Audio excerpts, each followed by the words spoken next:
अरे नदिया किनारे यार, नदिया किनारे जोगिया आइल बावे ए माई।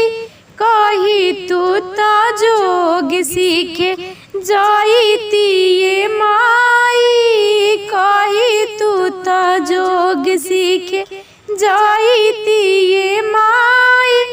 अरे पहिला बोलावन यार, पहिला बोलावन तोहरो ससुर अइहे ए बेटी। का देब उहाँ के जवाब हमें बेटी। अरे पहिला बोलावन यार, पहिला बोलावन हमरो ससुर अइहे ए माई। कह दिहा दुलारी बेटी पढ़े गईली माई। कह दिहा दुलारी बेटी पढ़े गईली माई। अरे नदिया किनारे यार, नदिया किनारे जोगिया आइल बावे माई। कही तू तो जोग सीखे जाइती ए माई। कही तू तो जोग सीखे जाइती ए माई। अरे दूसरे बोलावन यार, दूसरे बोलावन तोहर भसुर अइहे बेटी। का देब उहाँ के जवाब हमें बेटी। का देब उहाँ के जवाब हमें बेटी। अरे दूसरे बोलावन यार, दूसरे बोलावन हमरो भसुर अइहे माई। कह दिहा दुलारी दिया खेले गईली माई। कह दिहा दुलारी बेटी खेले गईली माई। अरे नदिया किनारे यारे, नदिया किनारे जोगिया आइल बावे माई।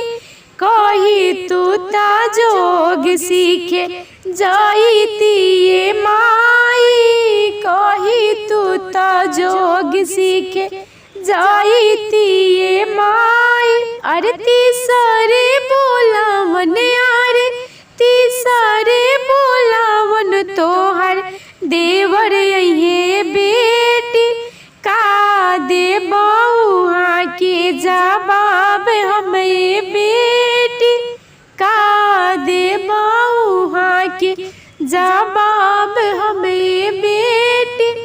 अरे तीसरे बोलावन यार, तीसरे बोलावन हमरो देवर अइहे माई।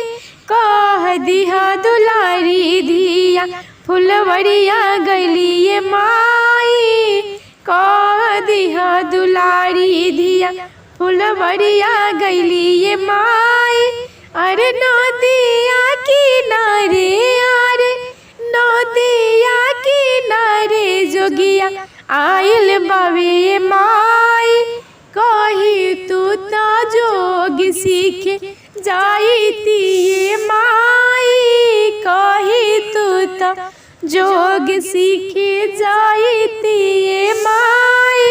अरे चौथे बोलावन यार, चौथे बोलावन तोहरो सजनवा अइहे बेटी।